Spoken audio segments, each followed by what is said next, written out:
Hi again. This is Andy Nicol, the course tutor for the Perfectly Spoken Advanced course. And today, this lesson is lesson 32, and it's on the vocabulary of the world of work. Okay, so we're looking at words and expressions related to the world of work. This is lesson 32 in the course. It's a C1 level, as all of the course, in terms of the Common European Framework, or IELTS 7.5, if you're more familiar with IELTS.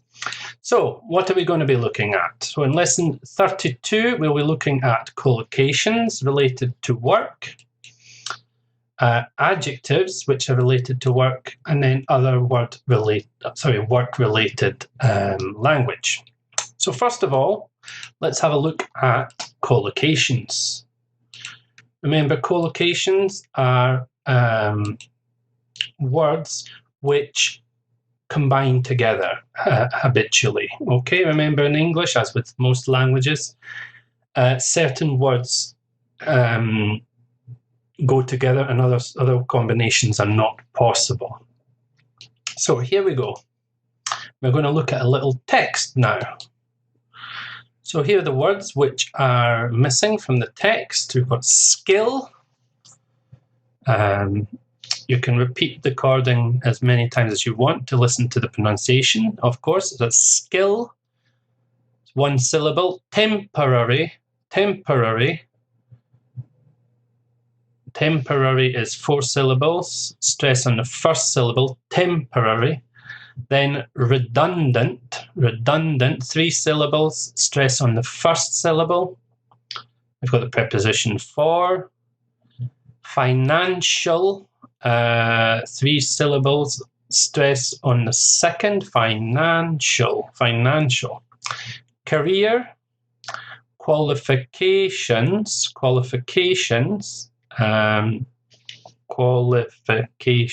5 syllables, stress on the 4th syllable, qualifications. Permanent, 3 syllables, stress on the first syllable.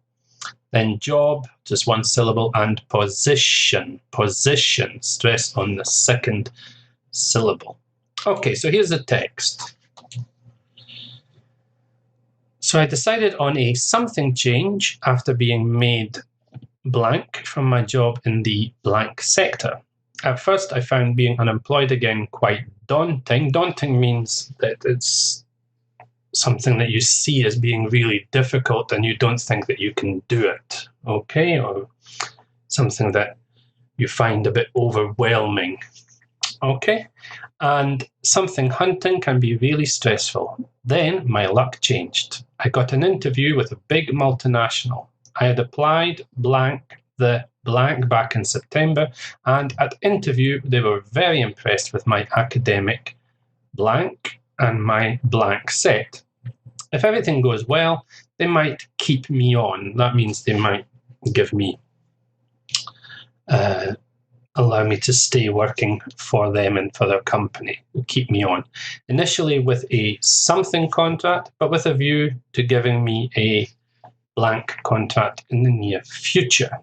Okay, so which words complete this text? So I decided on A, career change. A career change meaning to change the field or type of job that I'm working in. After being made, a word which goes with made here is redundant. Made redundant means that the company, you lose your job, basically. The company decides that they're, normally for financial, economic reasons, that you are no longer required, so you are made redundant. It's a passive, to be made redundant.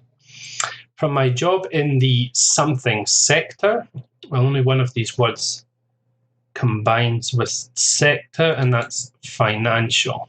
You could have the financial sector, the IT sector, and so on. At first, I found being unemployment again quite daunting, and well, we're talking about looking for a job hunting. Job hunting can be really stressful. Then my luck changed. I got an interview with a big multinational. I had applied, well, if you remember back to the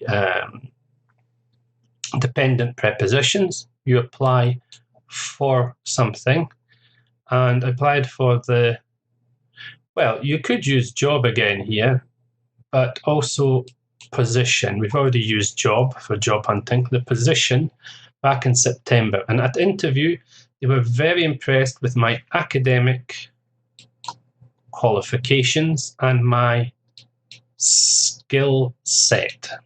Skill set means all the different skills, capacities that you have. Could be computer skills, could be communication skills, what they call soft skills, and so on. If everything goes well, they might keep me on. Initially with well, in the beginning, you might be given a temporary contract for a specific period. If they decide to keep you, then you will be given a permanent contract. Okay, so let's now look at some other examples of collocation. I'm going to give you a list of words with the same, which collocate with the same word, except one's not possible. Okay, so here we're looking at the word pay. So we have take-home pay, gross pay, performance-related pay, compassionate pay, severance pay, holiday pay, and sick pay. Okay, so one of these is not correct. Pause the recording for a moment if you need a bit of time to think about it. And the one that's not possible is compassionate pay. Goodbye, compassionate pay. Okay, that doesn't exist. Take-home pay, of course, is the money that you actually get in your bank account after all the deductions have been made for tax, national insurance, contributions, if relevant, etc. It's the money you actually get in the bank after all other deductions have been made. Gross pay is the opposite. It's your pay before any deductions have been made. Performance-related pay. Performance-related pay is pay based on your results, on how productive you are, or whether you're able to sell a lot of things, etc. It depends on your performance, your ability to deliver for the company. Severance pay is money you receive when you leave the company. They pay you a certain amount of money at the end of your contract or whatever.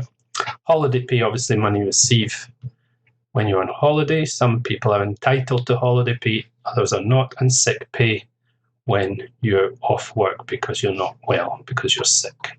Okay, let's move on. And here the word is contract. We've got temporary contract, maternity contract, permanent contract, full-time contract, part-time contract, 0 hours contract. And of course, maternity contract is not possible. Temporary contract is a contract for a specific period of time, to be contrasted with permanent contract, where you have your job until indefinitely. Okay, full-time contract is a contract where you work, usually in Europe, for example, it's 8 hours a day or 40 hours a week. Might be different in other places. Part-time contract is for less than the full 8 hours, often half, often 4 hours, and so on. And the 0 hours contract is basically the company can call you at any time to ask you to work, or you may not have work for a considerable period of time. It's a lot of anger in places like the United Kingdom about the existence of 0 hours contracts, and some people would like to see them removed. So very precarious for the person on the 0 hours contract. Okay, so let's move on. And here we have a woman at home, she's not at work, and the word we're looking at the collocations with leave. So we've got annual leave, compassionate leave, maternity leave, sick leave, study leave, pregnancy leave, and unpaid leave. So one of these is not possible, and the answer is pregnancy leave. We don't say pregnancy leave. Okay, annual leave is the entitlement you have to days off in any given year, and usually you have to claim it before the year's up, and then otherwise you will lose those days that you are due. Compassionate leave is where you're allowed to take time off because you have had a bereavement, a relative has died, your mother, father, partner, etc. Maternity leave is the time that a woman is allowed off because she's had a baby, to look after the baby, usually 4 months in Europe at least, and also paternity leave exists, usually 2 weeks. It's a modern and a recent development. Before it didn't exist. Sick leave is time off, obviously, because you're ill. Study leave is sometimes a company gives their workers time off to study, for training and other things. And unpaid leave is where you take time off, but the company don't pay you. Okay, and the last term is manager. So we've got senior manager, boss manager, plant manager, production manager, departmental manager, line manager, and shift manager. So one of these is not possible. Again, pause the recording if you need some time to think. And the answer is boss manager. Okay, we don't say boss manager. Senior manager is one of the people with one of the highest positions in the company. You have different layers of management, and a senior manager is one of the most important people in the company. Plant manager is a manager of a particular plant or factory. Production manager is the person in charge of production within the factory, so he oversees the whole production process, the people working on the shop floor, etc. Departmental manager is in charge of a particular department, for example, marketing or whatever. A line manager is a person who's in charge of a particular line within the production process. For example, assembly line, they're in charge of that. And a shift manager is a person in charge of a particular shift. The working day can be divided into shifts, and some factories work 24 hours, so they have a morning shift, late shift, and then a night shift. The shift manager is in charge of a particular period of time, either the morning, the late shift, or the night shift. Okay. So now we're going to look at some adjectives to describe jobs. Okay. I don't know how you feel about your own job, how you would describe it. Here are some adjectives to describe jobs. So the first one, I work in a dead-end job in a supermarket. Which of the sentences A to F would combine with that, would lead on from that? I work in a dead-end job in a supermarket. Is it A, it gives me great satisfaction? B, the pay's really bad, there are little or no prospects? C, it's so dull and boring I'd love to leave? D, it constantly tests me so I never lose interest? E, the tasks I have to do are the same again and again? And F, I feel enthusiastic about doing it. Well, C could be possible, but the best answer is B. It's really badly paid and there are no prospects. I'm not likely to get promoted. It's a dead-end job. Okay, it has no real future. Second one, I'm currently working for an NGO. That's a non-governmental organization. These are organizations that around the world try to help people with problems, people in the third world, etc. So I'm working for an NGO doing aid work in the third world. It's the most rewarding job I've ever done. So which of the sentences A to F matches rewarding. Pause the recording if you need time to think here. And the answer is A. It gives me great satisfaction as I can see how useful it is. It's a rewarding job. Okay, next one. I work on an assembly line in a car plant. Plant's just another name for factory. The wages are good, but the job itself is really monotonous. So the word monotonous matches best with E. The tasks I have to do are the same again and again and again. And a similar word is repetitive. I'm working for a startup company in the IT sector and it's extremely motivating. And the answer is F. I feel enthusiastic about doing it and want to do my best. I've been working in data entry. That means inputting data into the computer. Not a very exciting thing to do for the past year. And I must say it's utterly tedious. Tedious. What does tedious mean? The answer is C. It's so dull and boring. I'd love to leave. And finally, I find my new position as project manager really challenging. Which of these sentences can it be? Well, obviously, there's only one left, and it's D. Constantly tests me, so I never lose interest. So it's challenging, it's quite difficult, but you gain a lot of satisfaction through doing it. Okay. Finally, other work-related language. And we're going to see some sentences, and I'd like you to complete them with the correct word. Okay? So we've got early retirement, promoted, it's 3 syllables, stress on the second, promoted, employer, 3 syllables, stress on the second, sacked.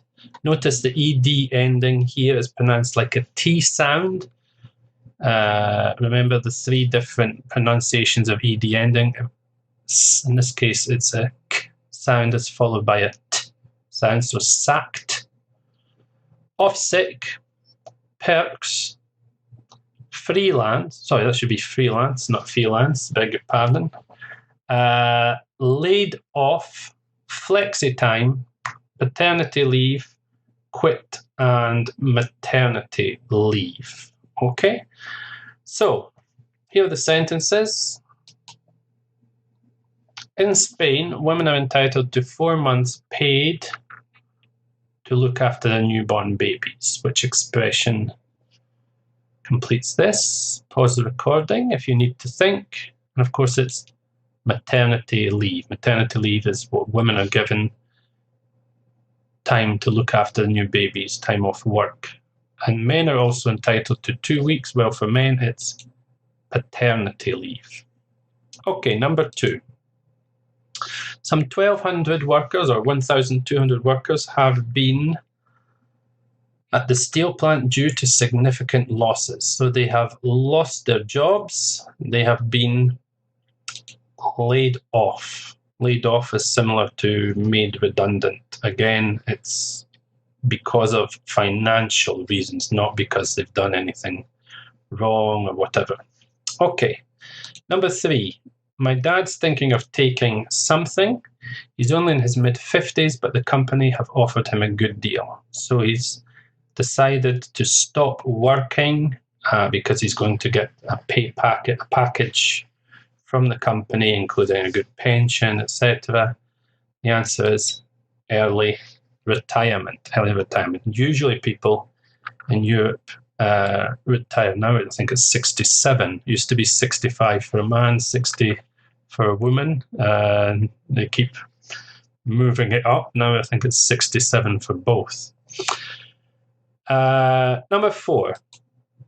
I have to say that I find working something is really cool. I can start work and finish whenever I want, as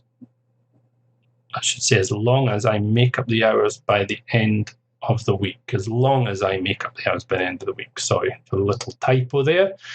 And the answer is, well, if you have the ability to decide when you start work and finish and so on, it's called flexi-time. Flexi-time. And the last one on this page, one of the somethings of this job is that they provide you with a company car. So when the company give you something which is not money, something extra for doing the job, we call it a perk. So one of the perks of this job is that they provide you with a company car. It's not a non-financial bonus. Many companies here in Spain, although fewer than before since the crisis, they often give their workers a big hamper, a big basket full of wine and meat and other goodies. Okay, those are perks. Also can include things like health insurance and so on. Dental cover, all these kinds of things can be perks. Okay, complete the following. It's the same group of words, but obviously the ones we haven't used. David is going to celebrate tonight. He's just been something to head of a department. So he has been given a more important or more responsible position. He's just been promoted. To be promoted. Again, it's a passive construction. The company promoted him. He has been promoted. Okay. You can also use get to get promoted. He's just got promoted to head of department. It's less formal, but also possible. Okay, number 7. If they don't improve the working conditions, I'm going to, well, decide to leave the company. If they don't improve things, and the answer is quit. Quit. It's a less formal version of resign, to leave voluntarily. Okay, number 8. My colleague has been something for the past month. I'm not sure what's wrong with him. So he's not gone into work because he's ill. Off sick is the answer. Next one. Oops. Oscar hasn't worked here for a long time. He got something when he insulted his line manager. So he lost his job because the company decided to remove him because he insulted his line manager. He got sacked. Another word is fired. I believe is more common in America to use the word fired. He got fired, but sacked. This is for doing something that the company considers wrong, as opposed to made redundant or laid off, which is for financial reasons. Okay. You can also, he got the sack as another possibility. He got sacked or he got the sack. And number 10, she works as a something journalist for a number of well-known newspapers. Well, if you work for more than one company, and you don't have a specific contract with one individual company, then you are freelance. She says she prefers not being tied down to one employer. Okay. So that's it for today. I hope you found this work-related vocabulary useful. In the next lesson, lesson 33, we're going to look at grammar area, which is verb patterns. By that we mean, we've already looked at in lesson 31 some verb patterns in terms of transitive and intransitive verbs, so we'll be building on that. That's the famous quote from Hamlet, to be or not to be. So we're looking at infinitives or not infinitives. So verbs plus infinitive, verbs plus ing or gerund, as it's sometimes called, or verbs which can be either. Sometimes they mean the same, like start, I started looking, I started to look, are exactly the same. Sometimes there's a difference in meaning.